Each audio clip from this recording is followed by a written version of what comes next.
7th class हमने next class में पिछला ये लेसन पढ़ा था आपका सेकंड नए राजा और उनके राज्य, जो हमने हाफ पढ़ा था।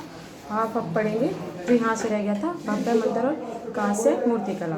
तो इसमें पढ़ेंगे कि भाई हमने अब तक पढ़ा था कि भाई किस तरह से राज्यों का विस्तार हुआ था। अब पढ़ेंगे कि किस तरह से भव्य मंदिर और कांस्य मूर्तिकला किस तरह बनती थी।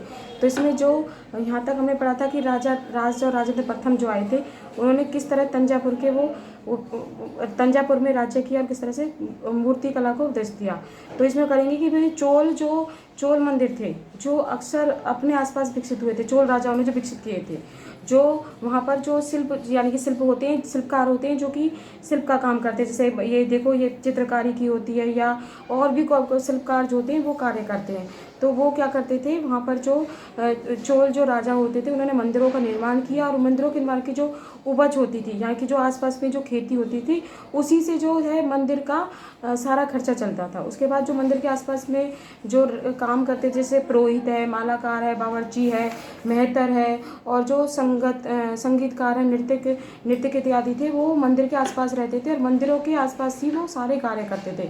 जैसे पूजा आराधना का स्थान, दूसरे शब्दों में देखा जाए तो सिर्फ मंदिर में पूजा प्रार्थना ही नहीं होती थी, वहाँ पर आर्थिक, सामाजिक और सांस्कृतिक और जीवन के कार्य भी होते थे। क्योंकि भाई जितने भी वो कारीगर लोग रहते थे वो आसपास वहाँ रहते। जैसे पुरोहित है वो पूजा करेगा, बावर्ची है वो खाना बनाएगा, संगीतकार है तो वो संगीत गाएगा। तो इस तरह से वहाँ पर मंदिरों में सिर्फ पूजा के अलावा भी और सारे कार्य होते थे।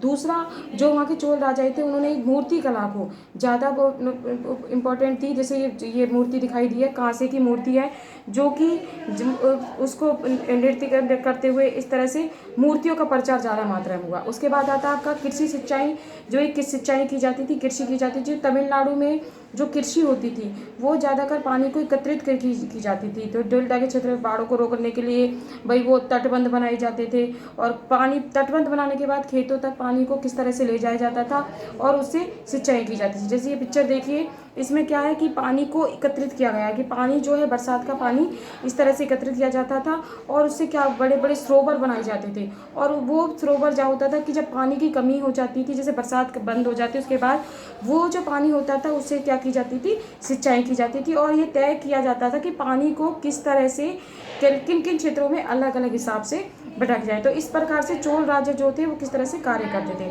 उसके बाद है कि साम्राज्य का प्रशासन। भाई प्रशासन जो था कि जो किसानों की जो बस्तियां थी उनको तो कहा जाता था उर, और जो गांवों के समूह जो होते थे उनको कहा जाता था नाड़ू। तो जो किसानों की बस्तियां होती थी उनको कहते हैं उर, और जो गांवों के समूह होते थे उनको कहते थे नाड़ू। तो इस प्रकार जो ग्राम परिषद और नाड़ू और न्याय के कर वसूल करते थे, उसी से ही सारे जो गांव का जो कार्य होता था, सारे कार्य चलते थे। और जो बल्लार जाति के जो धनी किसान होते थे वो क्या करते थे, जो चोल राजा होते थे उनकी सरकार की देखभाल करते थे।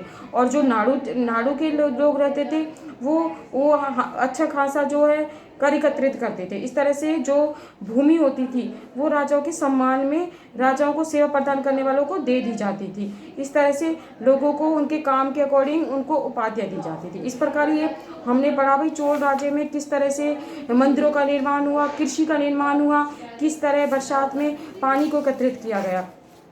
इस तरह से देखा जाए भाई जो तमिलनाडु, ये सारे क्षेत्र आते हैं आपके तमिलनाडु में। और जो भूमि जो अनुदान होती थी, यानी कि भूमि को बांटा भी जाता था, पुरस्कार के रूप में दिया जाता था, ठीक है। और इस तरह से ये देखा जाए तो एक तरह से वहाँ पे जो दीवारें होती थी, मंदिरों की दीवारें होती थी, उन दीवारों पर भी जो वहाँ के जो शिलालेख थे उन पर ब्यौरा दिया जाता था। एक ब्यौरा दिया जाता था भी किस तरह से ब्राह्मण जो है किस जाति से है तो वो क्या कार्य करेगा, जो जिस जाति से वो क्या कार्य करेगा। और जो तमिलनाडु के जो और भी थे कि जैसे बाग बगीचों मंदिरों के देख रेख के लिए कार्य किए जाते थे। और उसके बाद तालपत्र की छोटी छोटी टिकटें लिखी जाती थी, मिट्टी के बर्तन होते थे और वो मिट्टी के लकड़ी निकलवाने के लिए कार्य किए जाते थे। इस तरह से इसमें तमिलनाडु का चोल राज्यों का जो यानी कि दक्षिण जो भारत के जो राजाएं हैं उनके बारे में वर्णन किया गया है। ये आपका लेसन कंप्लीट होता है। यहाँ पर ये आपके क्वेश्चंस हैं जो आपको फेयर कॉपी में में करने हैं। जैसे पहला क्वेश्चन है आपका, तिरपस संगत 3 शंखों के पक्ष में कौन कौन थे। चौलवाहन के बारे में, भाई चोल राजा कौन थे। जैसे पृथ्वीराज चौहान के बारे में मैंने आपको बताया था। चोल साम्राज्य में समिति का सदस्य बनने के लिए क्या क्या योग्यताएं होनी चाहिए। अभी तमिल क्षेत्र के बारे में बताया कि भाई पानी को एकत्रित किया जाता था, किस तरह से वहाँ पर सिंचाई की जाती थी। तो आज के लिए इतना ही, आपका ये लेसन आज कंप्लीट होता है। ये क्वेश्चन आंसर करेंगे, नेक्स्ट क्लास में नेक्स्ट लेसन पढ़ेंगे। उसके बाद एक बात और है कि आपके यूनिट टेस्ट होने हैं।